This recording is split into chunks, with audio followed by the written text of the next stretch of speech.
of every song we could ever sing, worthy of all the praise we could ever bring, worthy of every breath we could ever breathe. We live for you, we live for you.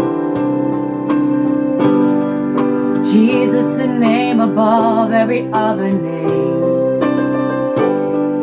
Jesus, the only one who could ever save. Worthy of every breath we could ever breathe. We live for you, we live for you.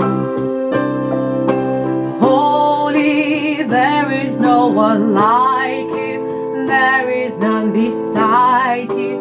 Open up my eyes in wonder and show me who you are, and fill me with your heart and lead me in your love to those around me. Holy, there is no one like you, there is none beside you. Open up my eyes in wonder and show me who you are, and fill me with your heart and lead me in your love to those around me. Worthy of every song we could ever sing, worthy of all the praise we could ever bring, worthy of every breath we could ever breathe. We live for you, we live for you.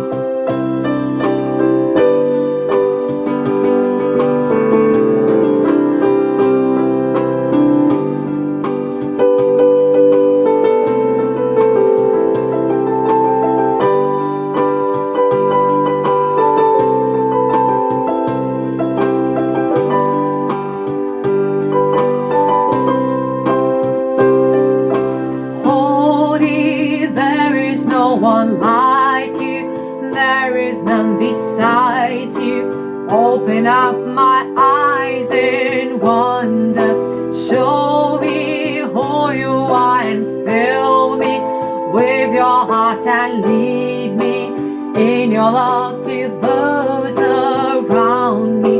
Holy, there is no one like you, there is none beside you. Open up my eyes in wonder, show me who you are, and fill me with your heart and lead me in your love to those around me. And I will build my life upon your love.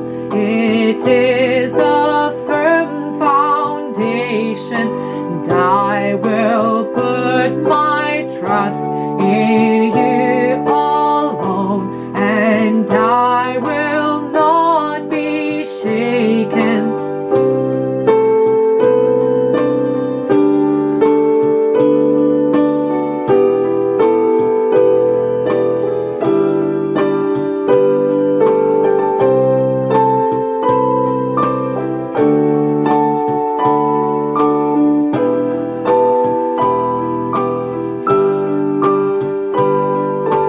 I will build my life upon your love. It is a firm foundation, and I will put my trust in you alone, and I will not be shaken. I will build my life upon your love.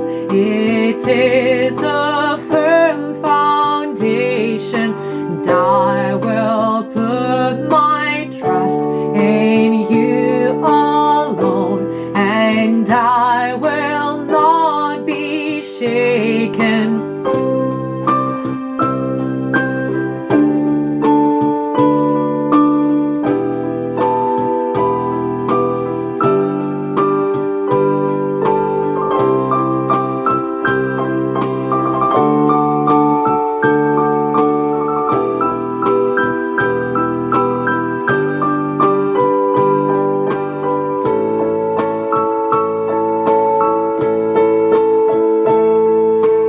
king of my heart be the mountain where I run, a fountain I drink from. Oh, he is my song. Let the king of my heart be the shadow where I hide, a ransom for my life. Oh, he is my song. Let the king of my heart be the mountain where I run, a fountain I drink from. Oh, he is my song. Let the king of my heart be the shadow where I hide, the ransom for my life. Oh, he is my song. You are good, good. Oh, you are good, good. Oh, you are good, good. Oh, you are good, good.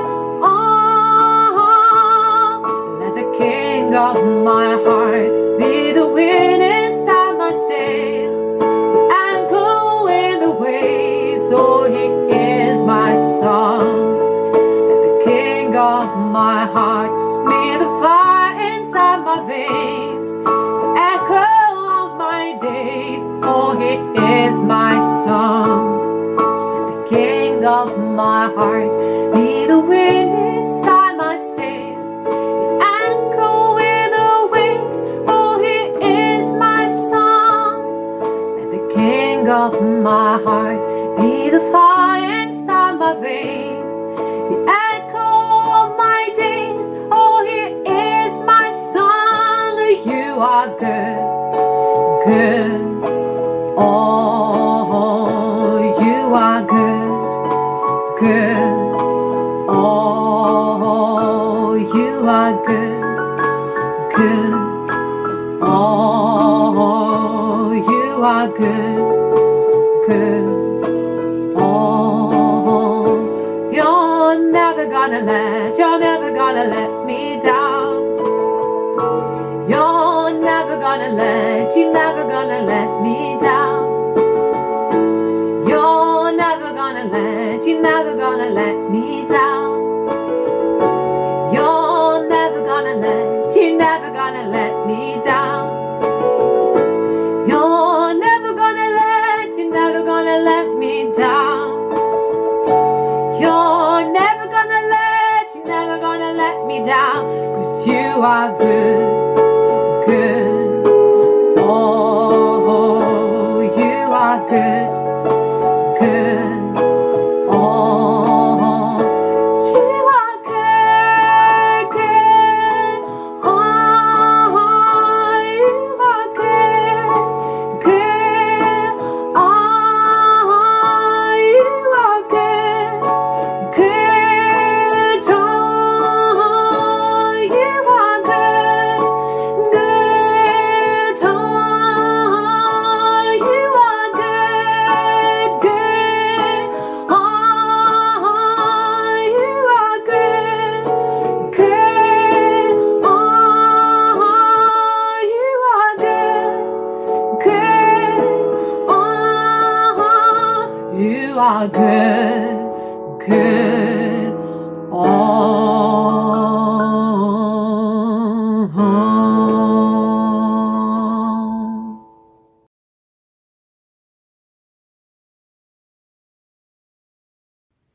Good morning.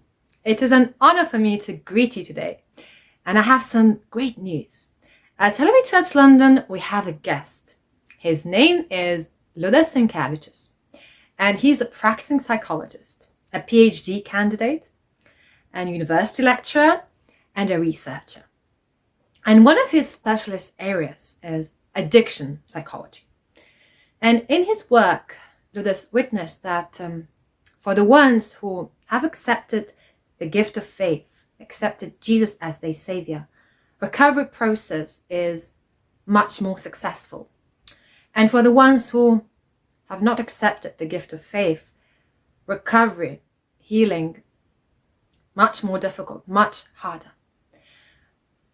The 12 Steps program, which we'll be referring to, is a recovery program for people struggling with an addiction.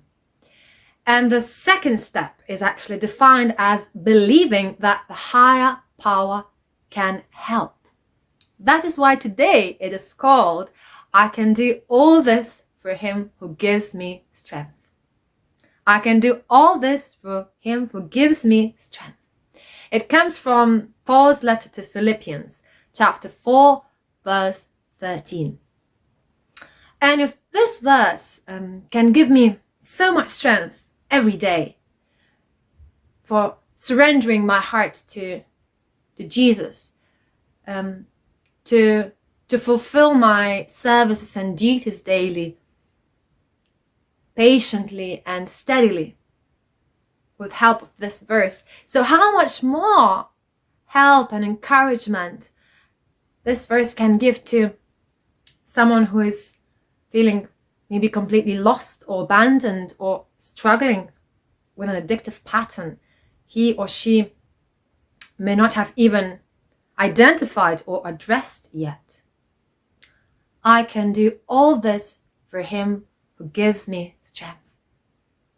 So now I invite you to listen to what Liudas is going to share with us.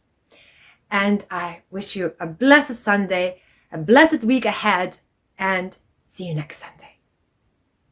Good afternoon, Liudas.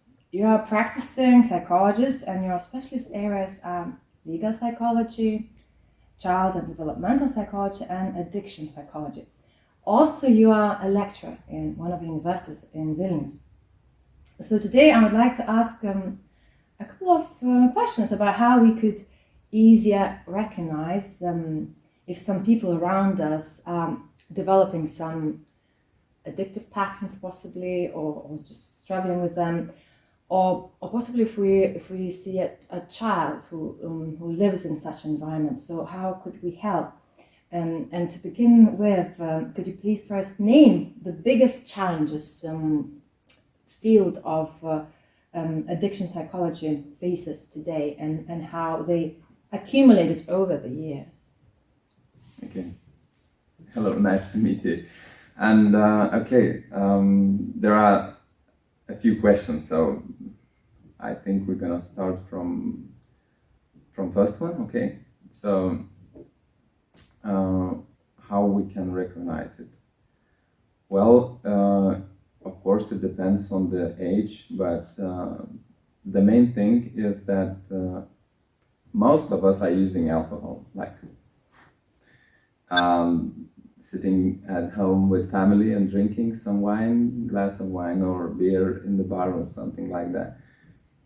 But still, most of us don't have such a problems because of it. Okay, so the thing is that if you are using because you need to change some mood, something's wrong with your emotions, you don't feel good, you need to, when you are taking an alcohol, like, or drugs, and other kind of, and you're feeling better, that's the signal that something's wrong, and maybe there are already a problem or there will be a problem.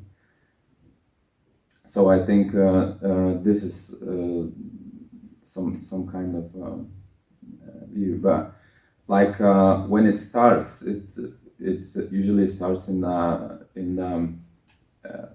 like in a teenager age, teenage. Okay, so children have some problems that psychiatrists cannot see them yet, like some kind of depression symptoms, but it's still not a depression. You cannot diagnose, or like schizophrenia or something else. And they are, well, of course, they are in some social context and trying some kind of drugs as a gang, with fellows and something like that. But one of them fits for them, and that means that one regulates in some kind his mood, that part that is not good for him in life. Okay, so and that how becomes addictive mostly, because as all psychiatric diseases, 75% of them comes till 25 years old age. Okay, so, and including an addiction. You mentioned that the signal that addictive patterns are being possibly formulated, or maybe someone is already struggling, is that those substances, they change mood of one who is using them, yes? And then they, in a way, I understand, they would even plan, they would strive, they want to use it for a change, yes? Because they associate that, okay, I feel bad and I take this and I feel better, yes? And another aspect you mentioned, yeah, so usually people who are under 25, younger than 25, they are like a risk group, we could say, yes, Yeah. I understand. Yeah, that's because of biology, because the brain system is like growing, yeah, and neurons are connecting between each other, and that's because it's the most dangerous period. You also mentioned like a problematic context, I think, environment. So that would also be, as I understand, a factor, yes. But how about if we take, for example, two friends, let's say fellow students or classmates in the same school, and they're using, let's say, the same amount, yes, maybe just on Fridays, on Saturdays, a glass of wine or a bottle of beer or something like that, a small bottle. But then for one, some pattern develops and he is becoming possibly addictive to that substance. And for the other, maybe after 5 years, after his student years, he even stops using alcohol. Yeah. So how is that happening? I mean, from a psychological point of view, how could you explain that? Well, it isn't enough just to know psychology field. Okay, you should know genetics. Of course, it plays a role. Genetics, because it is some kind of thing that if you have a genetic predisposition, that means that your parent or grandparent had an addiction, some kind of, yeah. So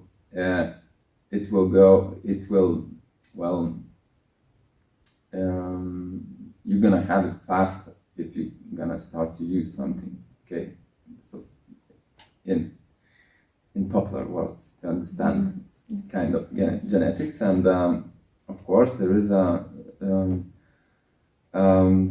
something like from all people who started to use, just about 10% in total, if we're gonna take all the substances, will become addicted. So there is a question why these 10 people had some predisposition, okay? So, and if we're gonna take a look at their childhood, those who already have an addiction, they have pretty hard childhood, childhood. Well, we are talking about adverse childhood experiences.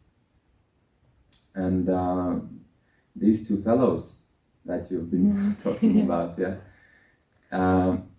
You see, maybe one of them is just using some kind of, it's fun for him, okay?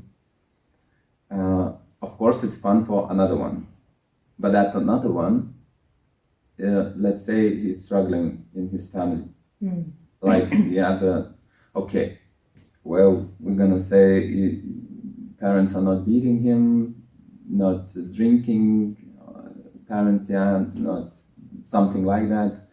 That's not a trauma, but maybe they don't love him. Maybe he has an emotional neglect. I had a lot of clients that they are talking about their childhood in a good way. It was perfect, loved, and so on. And you can imagine, 45 years, 40 years, people, yeah. And when I'm asking, okay, did somebody told you that they love you? And they are saying no. And can you imagine? And that's just not just from family, from all, from their children, from their husband or wife and so on. there is some standard. You see, there is some standard, and of love, there should be a standard.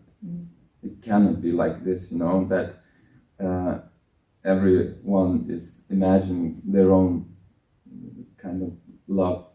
Yeah, we can take a look at the psychology theories.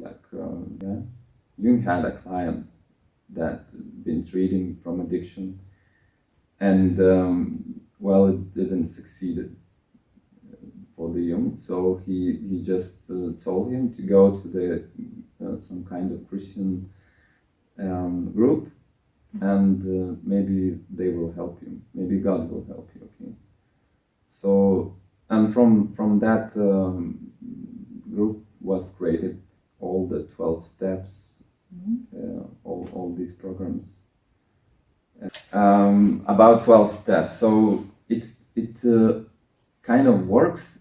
Percentage is not high, but if we're gonna take a look at that, it's free of charge. It doesn't cost anything. AA doesn't cost anything. 12 steps, like they don't have a budget or something like that. So it's good, even 1% or few percent, and they have a higher percentage, but it's still good. About the higher power, okay, it's I saw that it's really hard for people. You see, it's like in Christianity, we know that faith is like a present, yeah, and we cannot just take it. I don't know, just like in the shop, milk, you know, let's go and take it. So you can imagine in the therapy, in 12 steps program, it's a problem just to come and take it. Thank you, Liudas. Now you are talking mostly from psychologist point of view, which is very interesting. But today we also would like to know and to learn a bit, you know. So if we recognize that possibly that person is developing some addictive patterns, struggling maybe. If we know also maybe in family, like you mentioned, in genetics could be some problem, and we recognize it. So how could we help? I mean, well, I think what we can do is most of our help should be just take a look at the kids, you know. They cannot protect themselves, and they are struggling for sure. They are living in these families. These parents are not guilty as what they do. Okay, by the law of things, maybe they are guilty, but still, it probably they had a not so good childhood too. Okay, so they are acting like this, not as an intention, is not to but so we should just take a look at the families around us, and just don't be like in a silent mode. Okay, say to parents, say to some institutions and so on, just to protect these kids, even if these kids say that everything is good. Yeah, it cannot be good if the environment is not good. So about the addiction field, or other mental diseases, there are no difference.